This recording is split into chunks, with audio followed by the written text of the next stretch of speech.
এগরার বিধায়ক ও জেলা পরিষদের সভাধিপতির মদতে সরকারি জায়গা দখল করে তৈরি হচ্ছে ক্লাবঘর। বিস্ফোরক অভিযোগ খোদ পৌরসভার চেয়ারম্যানের। অভিযোগ গুরুত্ব দিতে নারাজ জানান জেলা পরিষদের সভাধিপতি উত্তম বারিক। তৃণমূল মানেই জবরদখলকারী, অভিযোগ বিরোধী দলের। জানিয়ে এগরায় প্রকাশ্যে তৃণমূলের গোষ্ঠীদ্বন্দ্ব।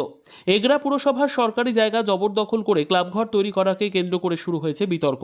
রাজ্যের শাসক দলের এগরার বিধায়ক তরুণ কুমার মাইতি এবং পূর্ব মেদিনীপুর জেলা পরিষদের সভাধিপতি উত্তম বারিকের মদতেই এই সমস্ত জায়গা জোর করে দখল করে তৈরি করা হচ্ছে ক্লাবঘর বলে বিস্ফোরক অভিযোগ করেন এগরা পুরসভার চেয়ারম্যান স্বপন নায়ক।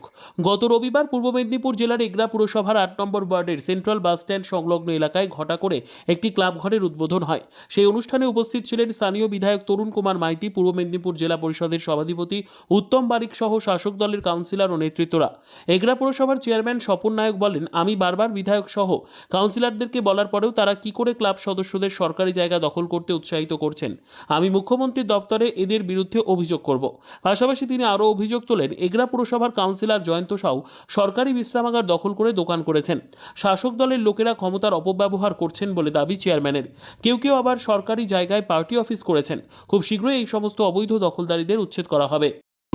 অনেকটা সোজা, কিন্তু এর ধারাবাহিকতাকে ধরে রাখা অনেকটা কঠিন। নিশ্চিতভাবে সততার সাথে, দৃঢ়তার সাথে, একাগ্রতার সাথে যে তাজা তরুণ যুবকেরা, অর্থাৎ আমার আপনার প্রত্যেকের বাড়ির ছেলেরা ঐক্যবদ্ধ হয়েছে, তাদেরকে সুস্থ স্বাভাবিক অবস্থায় ক্লাব পরিচালনার ক্ষেত্রে সকলেই সহযোগিতা করবেন, সাহায্যের হাত বাড়িয়ে দেবেন, এই কামনা করে সকলকে শ্রদ্ধা, নমস্কার, প্রণাম, সালাম, আদাব নিবেদন করে আমার ছোট্ট কথা শেষ করছি। তবে এ বিষয়ে ক্লাবের সদস্যদের সাথে যোগাযোগ করা হলে কোনো প্রতিক্রিয়া পাওয়া যায়নি। এ বিষয়ে বিরোধী দল কংগ্রেস ও বিজেপি চেয়ারম্যানের এই উদ্যোগকে সাধুবাদ জানিয়েছেন। তবে এগরা পুরসভায় বারবার সরকারি জায়গা দখল নিয়ে সরব হয়েছেন খোদ চেয়ারম্যান স্বপন কুমার নায়ক। তৃণমূল দলটার ডিএনএতে আছে ঘুষ খাওয়া, চুরি করা, জবরদখল করা। সেই ঘটনা এখানে ঘটছে। রাস্তা করতে গিয়ে, জবরদখল মুক্ত করতে গিয়ে এগরায় অনেক গরিব মানুষের পেটের ভাত চলে গেছে। অথচ উন্নয়নের জন্য অনেক আগে পাওয়া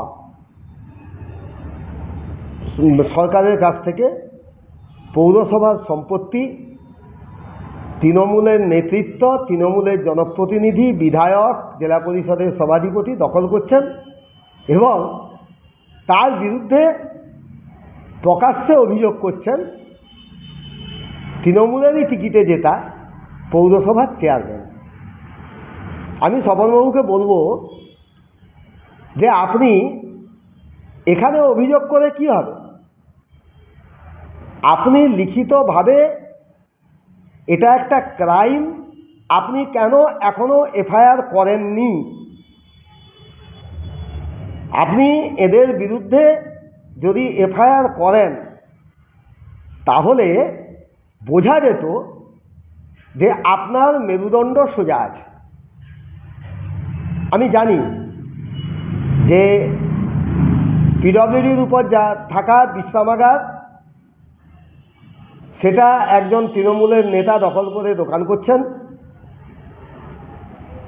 পৌরসভার পাওয়া জায়গা সেখানে পার্ক করার জন্য সেখানে তৃণমূল পার্টি অফিস করেছে। তৃণমূলের নির্দিষ্ট একজন নেতার নামে জেলা পরিষদ লিজ দিয়েছে, কিন্তু লিজ যে জায়গায় দিয়েছে দখল হয়েছে এগরা পৌরসভার জায়গা, সেখানে মামলা চলছে। আপনি মামলাটা ঠিকমতো লড়ুন। কোর্ট যেটা অর্ডার দিয়েছে দোকানটা ভেঙে দেওয়ার জন্য, আপনার পেছনে কি স্বার্থ আছে আজ পর্যন্ত আপনি ভাঙছেন না। এগরা পৌরসভার সম্পদ রক্ষা করার জন্য আপনি যদি লড়াই করেন, কংগ্রেস দল আপনার পাশে আছে, এগরার মানুষ আপনার পাশে আছে, কিন্তু আপনাকে মেরুদণ্ড সোজা রাখতে হবে। তৃণমূল দলটার মধ্যে চোর, জোচ্চোর, ধান্দাবাজ, ঘুষখোর এসবে ভর্তি হয়ে গেছে। তার শিক্ষামন্ত্রী জেলে, তার নেতারা সব জেলে। ফলে আপনার যদি মেরুদণ্ড সোজা থাকে, আপনি লড়াইটা ঠিকমতো করুন।